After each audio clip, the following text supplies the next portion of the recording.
sampai habis. Oke. Terima kasih. Pak Susno, tanpa minta maaf, bisakah restoratif justice diterbitkan?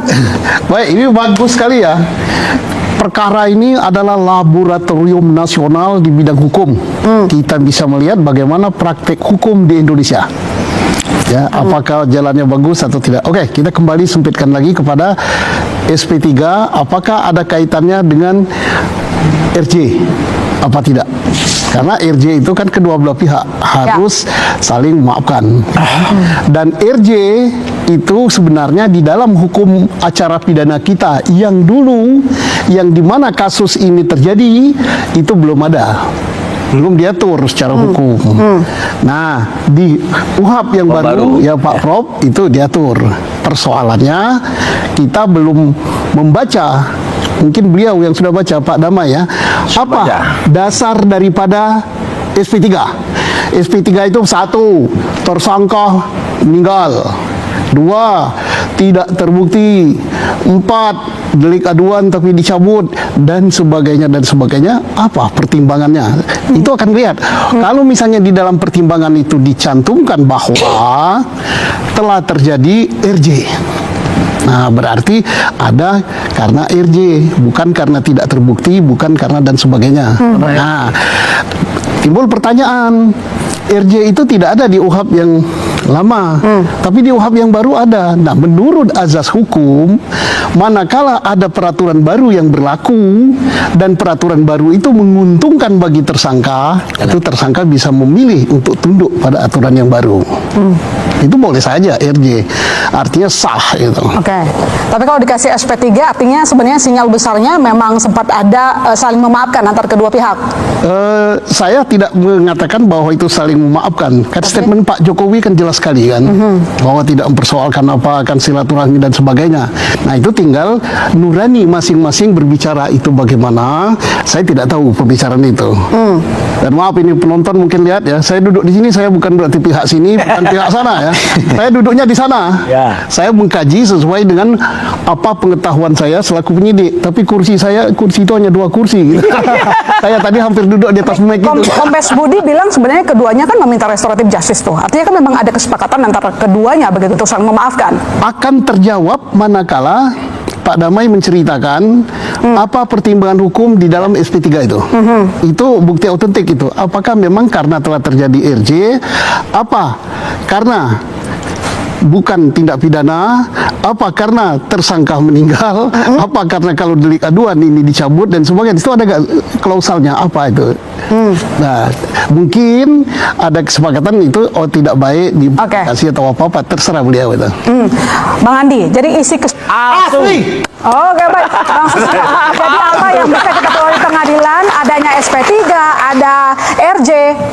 Oke. Malam ini adalah malam yang paling bagus sesuai judul bola liar. Sekarang kita ciutkan, bola liar tuh digiring kan. Judul malam ini, isu ijazah palsu Jokowi, RJ, SP3, kemana arah perkara? Terjawab semua malam ini. RJ sudah terjawab bahwa memang RJ itu sah secara hukum dan polisi tidak salah. RJ ada dasarnya, yaitu kesepakatan dan diakui sudah ditandatangani. Berarti sah RJ itu, dan itu menurut profesor itu adil. Keadilan berdasarkan retroaktif justice. Timbul pertanyaan lagi, apakah akan ada keadilan, kata profesor tadi, berdasarkan kebenaran dan sebagainya, masih ingin sampai ke pengadilan. Walaupun hukum acara kita yang baru itu mengizinkan untuk itu. Timbul pertanyaan, ada yang ancaman hukumannya 6 tahun. Bisa saja, asalkan pasal 6 tahun tadi menurut penyidikan itu tidak terbukti. Yang 6 tahun tidak terbukti, yang 5 tahun ke bawah itu masih dalam penyelidikan atau penyidikan, itu bisa di RJ. Why not? Nah, sekarang artinya apakah perkara ini akan sampai ke pengadilan? Dalam saat ini sampai mungkin acara ini ditutup, RJ ada, ke pengadilan ada kemungkinan. Tapi ada juga kemungkinan RJ juga. Tergantung di sini. Bang Yakob, jadi arahnya kemana nih? Ada SP3, ada RJ. Semua RJ juga nggak kira-kira nih? tadi sudah dirangkum dengan sangat luar biasa oleh Jenderal Susno tadi semua showcase malam ini ya. Tapi pada prinsipnya kami sangat menghormati semua yang disampaikan oleh Pak Rismon, Mas Roy dan semua tersangka. Itu hak mereka untuk melakukan pembelaan tentunya. Tapi oleh karena itulah makanya kenapa kami meyakini sangat dibutuhkan persidangan nanti untuk nanti majelis hakim yang menilai. Karena tanpa itu klien kami tentunya tidak dapat mendapatkan kepastian hukum dan keadilan.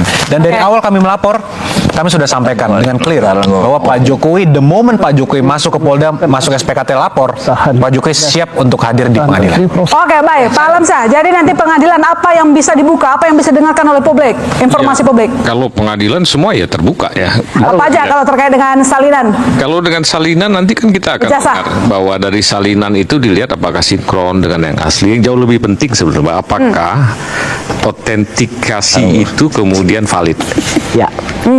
Jadi seperti yang pernah saya Oke teman-teman, kembali lagi bersama saya di channel ini. Teman-teman pasti kalian sudah melihat cuplikan video di atas, bahwasanya ya kalau memang ijazah itu asli sudah selesai dari dulu.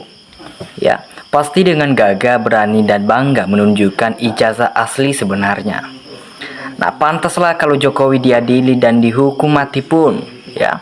Makzulkan wapres cuman itu pelongo-pelongo doang. Presiden harus tegas, jangan ikut pelongo-pelongo dari mereka. Nah, dari kemarin udah tahu palsu, ya. Bahkan ditanya berbelit-belit. Nah, jadi teman-teman, dalam kasus ijazah palsu Jokowi, hukum sedang dipermainkan dan dimainkan oleh penegak hukum, dalam hal ini kepolisian. Nah, kita lihat di sini juga itu sebenarnya kejaksaan UGM dari DPR sudah jadi termul-termul pengkhianat bangsa.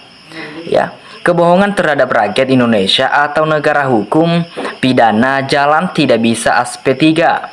Ya, yang sangat memperlihatkan adalah kepolisian dari UGM telah diobok oleh Jokowi.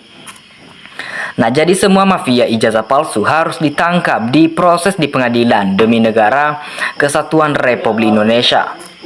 Ya, sekarang ayo tinggal tangkap Jokowi dan adili.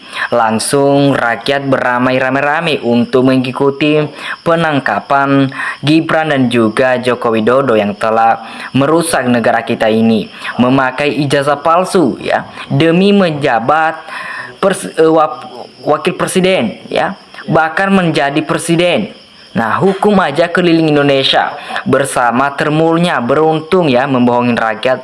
Alangkah baiknya keliling se-Indonesia dengan cara wudhu atau biar kelihatan kemalunya, karena gerombolan pembohong ini nggak punya malu sebenarnya.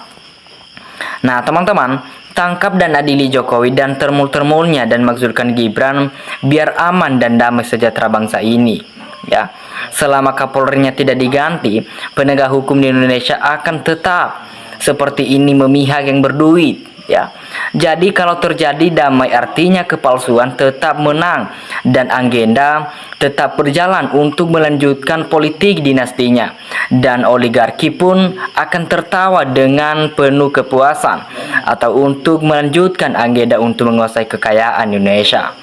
Nah, bila manusia disebut ternak, ini manusia derajat sangat rendah sebenarnya. Ya, jadi negara sedang berantakan, tidak bisa menegak kebenaran, dan inilah salah satu indikator negara bubar. Ya, debat demi debat sudah bertahun-tahun nggak bisa bermanfaat dan menyelesaikan kasus ijazah yang sepele ini. Nah, tolong ingat dan catatkan ya, siapa saja orang-orang yang di kubu Mulyono termasuk para pengacara. Andai besok ijazah aslinya ternyata palsu, maka perlu dihukum sangat berat ya, agar tak ada lagi ada cara-cara seperti ini terulang. Maka rakyat dan negara ini perbuatan yang tidak boleh dimaafkan, tidak boleh ada ya. Keringanan hukum dan barang siapa yang menjadi jambatan antara kubu RT dan Mulyono, manusia Suparto ini lebih rendah dari binatang dan lebih tinggi derajatnya dari iblis. Ya, jadi peristiwa sangat merendahkan rakyat, jadi tiada maaf bagimu. Ya, Nah, teman-teman, jika ciri PKI itu adalah senang mengutarbulkan fakta, ya, sangat benci sama Islam, yang bertentangan dengan PKI, harus disikat habis. Awas PKI gaya baru, ya. Presiden betul-betul harus tegas, katakan yang benar walaupun pahit. Ya, sekarang sudah jelas perubahan, tegakkan keadilan dan kebenaran, adili Jokowi. Sebenarnya semua rakyat bertanya, jangan mempermainkan hukum, ya, dan jual beli hukum. Benar tetapi benar, salah tetapi salah. Kalau asli harus tunjukkan ke publik biar terbukti sebenarnya. Jangan kalau ditanya sering mengatakan benar itu ijazah asli, ya, tapi tidak ditunjukkan, tidak boleh dipegang pun, ya, bahkan disentuh pun tidak boleh, ya. Siapa-siapa semua termu-termu yang membela abisan-abisan itu. Mulyono pakai seragam baru, menikmati sel yang khusus, ya. Pak Prabowo bilang pro rakyat, buktikan Pak, tegaskan, jangan cuma omong-omong doang, jangan tebang pilih, ya. Nah, teman-teman, hukum-hukum teroris kalau nggak dihukum berarti contoh negara pasti ada lagi yang menyontoh, yang nggak benar, ya, bahkan maha besar dengan segalanya firmannya. Untuk itu mari kita ucapkan terima kasih kepada RT dan CS, ya. Tangkap semua yang terlibat, jangan peduli dia apa dan siapa, itu baru hukum, ya. Sangat memalukan perilaku berbohong mantan kepala negara sebenarnya. Prabowo harus tindak tegas Jokowi karena sudah menghalalkannya 2 kali berturut-turut, ya. Jadi yang aman memang pendahulu, ya. Pendahulu Polri, mereka menjadi teladan yang baik untuk generasi berikutnya. Sayang citra itu dibelokkan dengan berbagai kepentingan politik. Nah, teman-teman, kalau hukum benar-benar ditegakkan di negara ini dan ijazah dinyatakan palsu, maka penjaraan akan penuh sesaat karena pertama tersangka utama kedua KPU Solo dan KPU DKI dan KPU Nasional, bahkan UGM dan para oknum dan kepolisian, ya. Dan lebih banyak lagi yang bereaksi palsu harus digiring ke penjara, ya. Kasus ijazah palsu Jokowi tidak akan terungkap selama presidennya masih belum balas budi. Nah, hanya kapan rakyat bersatu bergerak, nempelkan penjilat-penjilat dan koruptor-koruptor di Indonesia. Ya, jadi teman-teman, rakyat aja bisa menyimpulkan bahwa ijazah itu palsu, ya. Kok dipertahankan terus? Pak Presiden harusnya tegakkan keadilan sebagai presiden di negara kita Indonesia. Jangan pernah, ya. Jangan pernah ada yang mengungat, jangan mau damai, tuntut dengan penjaraan biar kapok dan biar sadar penjilat-penjilatnya sebenarnya.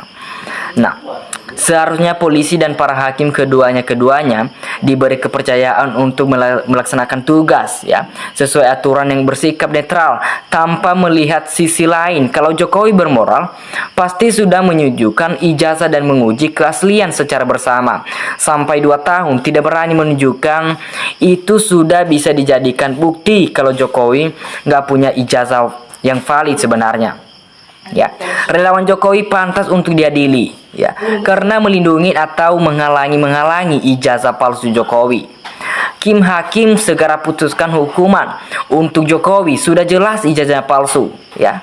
Bahkan kalau ditanya pun dia sering membela, ya, atau sering bilang ijazah saya tidak palsu, ya. Kurang wajib ditangkap. Gimana aparat yang berhak menangkap, terutama kepolisian, ya? Masihkah mereka termul? Jangan lagi bilang identik, bikin muak rakyat yang waras. Nah, kita lihat di sini juga itu sebenarnya Jokowi tidak akan berani datang menghadiri sidang di pengadilan karena ijazahnya sudah pasti palsu, sudah terbukti palsu. Bahkan kalau dia hadir di persidangan mukanya akan hancur juga, ya. Bahkan termung-termungnya ikut hancur juga. Nah, orang semacam Jokowi itu pura-pura lungu padahal hatinya begitu. Ijazah palsu membohongi rakyat dikira dungu, ya. Kalau memang Pak Prabowo itu mau membela atau membela yang benar, pasti cepat selesai. Tapi ini diam-diam tidak berani Bapak Prabowo, nggak seucapnya dari perubatnya, ya. Ingat, yang kasih gaji para penegak hukum bukan dari uangnya Jokowi, tapi dari hasil pajaknya rakyat. Jangan katori institusi hanya karena seorang Jokowi tegakkan hukum seadil-adilnya. Nah, teman-teman, itu saja dimanapun kalian berada. Kasih tanggapan kalian di bawah kolom komentar ini. Terima kasih.